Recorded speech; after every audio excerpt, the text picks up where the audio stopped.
Hey, this is Matt. Once again, welcome back to another videos. Another paid request. This time for Jonathan. Thank you so much for that. And for those interested in requesting any type of videos, feel free to send it either directly to my PayPal or join my Patreon. Both links are down below in the info box. Now, this is for the 2007 film Disturbia, starring Shia LaBeouf. You also have David Morse. You have Carrie-Anne Moss from The Matrix. I think in a bit role you have Viola Davis. I think she was the warden, in the Suicide Squad films. She's in here for a bit. Aaron Yu plays Shia's buddy. He was in the 2009 Friday the 13th movie. He was the Asian guy. I think named Chewie in that. It's directed by a guy named DJ Caruso. I'd probably say the best film that guy has done. Now, this is pretty much the teen version of Rear Window. So maybe it's not going to win points for originality. But I've always enjoyed this film. I do like the film. I liked it. Watch it again. I don't know what the rating for this was. It might have been PG-13. Don't quote me on that. But it doesn't have the intensity that I think it could have. The gusto, whether in terms of violence or in terms of just... I think there's a bit more intensity that could have been built up throughout the film to make the suspense sequences that much more potent. But what makes the film work is, number one, I like the motif. I'm a sucker for the Rear Window motif. That's probably my favorite Alfred Hitchcock film. I also love it in a film called Road Games with Stacy Teach and Jamie Lee Curtis. That was pretty much Rear Window on wheels. Stacy Teach's character is a truck driver in Australia. He knows this. He likes to watch everything on the road, and he knows there's something up with this guy, and proven right. Even I think it was a Mimic 3 did that, and I know a lot of people didn't like that film. I did because of, again, utilizing that gimmick. I think the reason I like that gimmick is just, number one, in a weird way we can all relate to. You stand outside your window, you look around to all your neighbors, and there's a part of you thinking, what's that person doing? What's that person doing? Is that person just frying some patties, or is he frying some human flesh like Army Hammer? But this is something we can all relate to in a way, and also gives a different dynamic of, am I just seeing things? Am I interpreting it the wrong way? Or am I interpreting it the right way? And I'm in the safety of my home, but then eventually your safety becomes your crutch, because then you're backed in a corner, and what you thought was safe becomes the exact opposite now. So anyway, I like that format. I like that gimmick. And like I said, this is the teen version where Shia LaBeouf, who I do like. A lot of people don't like him as an actor. I do. I've never had a problem with him. The Transformer films are not his fault. I don't think... It's the way they were written. Any person you cast in that role to play a character that's got to deal with pot brownies and shitting on Bumblebee for no good reason, which makes his character a bit unlikable, and all this other stuff, yelling Optimus, yelling Bumblebee, time and time again. I don't think, he didn't write the fucking thing. But he was good in this film called Holes. He was good in this movie. I liked him in Eagle Eye. I know he had quite a bit of a meltdown, very public, a lot of weird things he was doing. Now it seems he's a bit calmed down. He'll do an independent film from time to time. But at least I do like him as an actor. And I thought he did a really good job here. I could relate to the character. What's the right word I'm thinking of? I felt sorry for the character. Sympathize. I could sympathize with the character. Because it starts with him and his dad, played by Matt Craven, who's in the original Jacob's Ladder. He's been in a lot of movies. And they're having a good rapport with each other. A fun rapport, back and forth. One that leads to another, they get into a bad car crash. Now the dude get into a bad car crash because the guy in front of them can't drive. But then they're sitting there for like 30 seconds, and apparently this person driving can't see the car, or maybe he's getting too much of a fucking blowjob, or maybe he's blowing someone, doesn't see that car sitting there upside down, and just boom. I'm like, what the fuck was that car doing? Yeah, shit, that car. Where did he get his license? At the bottom of a fucking cereal box? So that happens. And one thing leads to another. It's a year later. He's still upset of the death of his dad. He's sleeping in class. I think Spanish class. His teacher says something really stupid. Yeah, what would your father think? I'm like, you don't think that'd be a bit of a sore subject for this guy who lost his dad? So he punches him. I'm like, teacher, in my opinion, God deserved it. But he gets put into house arrest. And he's got to wear one of those ankle bracelets. And for 3 months, Carrie-Anne Moss from the Matrix films, she plays the mom. Of course, she's pissed off about this. Not too much to be annoying or bitchy, but like you can understand her being mad about it. His Xbox Online gets blocked. His TV cord gets literally cut. Granted, if you have the internet, I'd be like, okay, there's a shitload of things you can do on the internet for all 3 of those months, but even in 2007.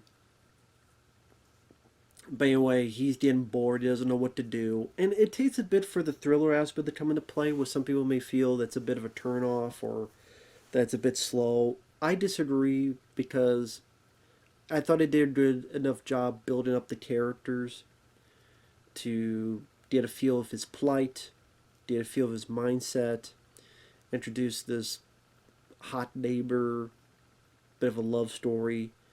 And that worked because I thought the two played off each other very well.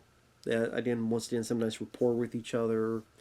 There's a bit where she's having a party next door and he turns up his music on his phone and she's getting mad at him, but they're kind of playfully wrestling the phone. I get away, no, like, this is mine, this is mine. Then she's like, I'll drop this. No, don't do that. He's my lifeline. Okay, please don't drop that. So I thought like the dialogue worked well with them, as well as between him and his buddy, played by Aaron Yu. Like I said, the characters were likable and they were fun to hang out with. So when the thriller comes into play, it becomes an added bonus. And the suspect in question is David Morse, who's a very good actor, been in quite a few stuff. He does a really good job in this, and granted, is it predictable? Sure. I don't think there's ever a moment where you think, well, maybe David Morse isn't the killer. Like I said, there's never a moment that comes into play. You pretty much know where it's going in terms of course, eventually he's going to find out he's being watched, and eventually the trouble's going to come into home, just like Rear Window, or these other types where your safety linchpin becomes corrupted by this outside invader and outside force. But at the same time, the journey to get there was still fun enough. Whether we watch it with binoculars or watching with like recording. Granted, you would think since he has a video camera that he'd be able to record a lot more to get hardcore evidence, but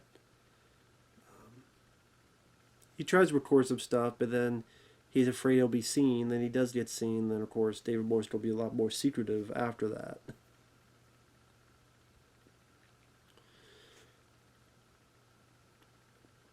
So like I said, it does spend a good 30, 40 minutes building up the characters until at the end before the suspense gets into play. But yeah, at least I know who the characters are and I give a shit about what's going on with them.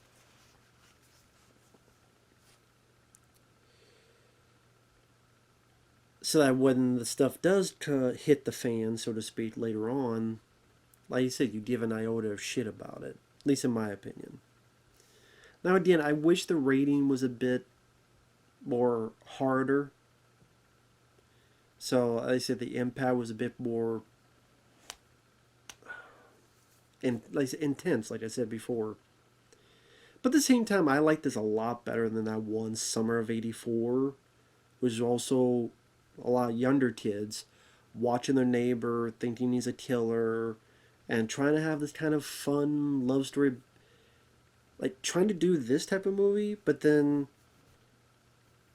it becomes a very nihilistic, depressing, downbeat ending. I know that was meant to jostle the audience and take the rug from out of him, and I can understand doing something a bit different. But at the same time, while I can appreciate that, it still wasn't satisfying. Granted, the rest of the movie I don't think was that good either, so that's another thing. I can't say I really liked the characters in that movie. They were just wannabe lesser versions of Stranger Things, those characters. At least in my eyes. So I didn't really like the film up until then, and in the end it was kind of a cherry on the shit on the shit cake. Shiitake cake. But here I thought the characters were much more not just relatable, but likable. And while it's predictable, it's still the flow still fit and made for a satisfying finale.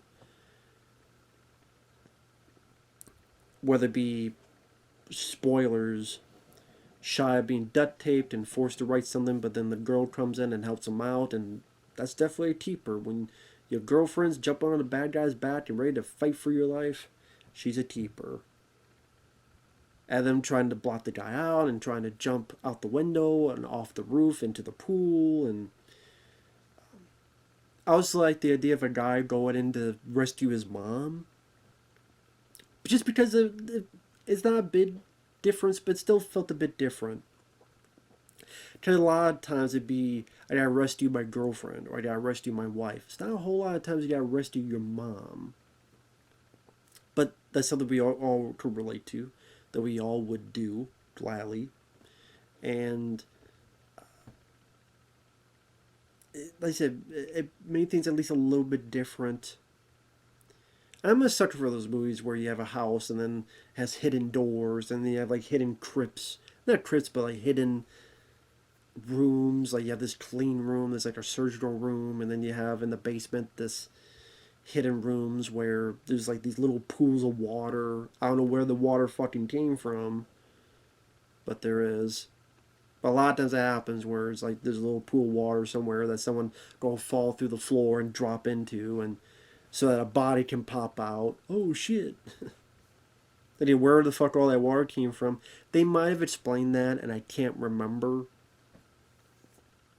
But it's a nice setting for a horror, a thriller movie. And things work out at the end.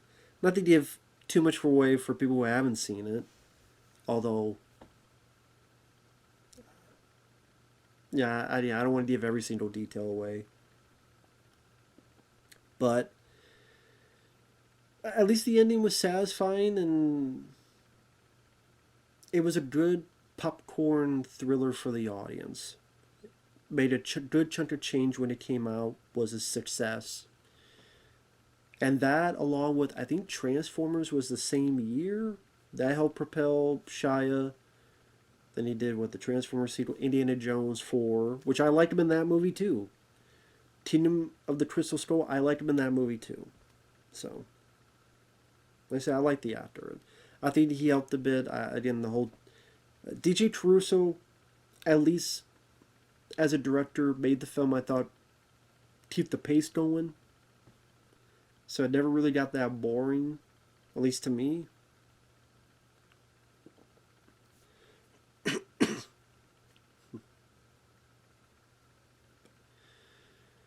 I do think, okay, spoiler, one thing that's a bit too, I guess in a weird way convenient, is that right when this guy needs help the most, at one point, he thinks his friend is dead, but instead his friend was faking his death. I thought that was kind of a manipulative way to trick your audience. Granted, the guy even says, listen, that was a bad joke, that was a bad, I get it, but I will say, when I first saw it, it did get me. Because I thought the guy was dead. And then I'm like, I do like the aftermath where, Shia is pissed off at him, but then he's glad that he's alive and glad that, so it's still another thing to develop their bond with each other.